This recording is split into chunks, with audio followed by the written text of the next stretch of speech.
देखील वातावरण असतं. अधिवेशन असताना लोक एकमेकांना भेटतात आणि कोण कोणाला भेटायचं हे त्यांनी ठरवायचं.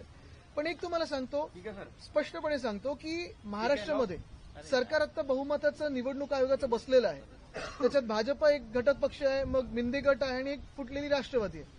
ह्या तिन्ही पक्षांनी फोडाफोडीच्या पुढे जाऊन, ठीक आहे तुम्ही जेवढा आमचा पक्ष फोडायचा ना फोडा, ज्यांना घ्यायचे भ्रष्ट असतील घ्या, ज्यांच्यावर डाग असतील आम्ही बोलत नाही डाग अच्छे, भाजप बोलतं डाग अच्छे, पण घ्यायचं असेल घ्या.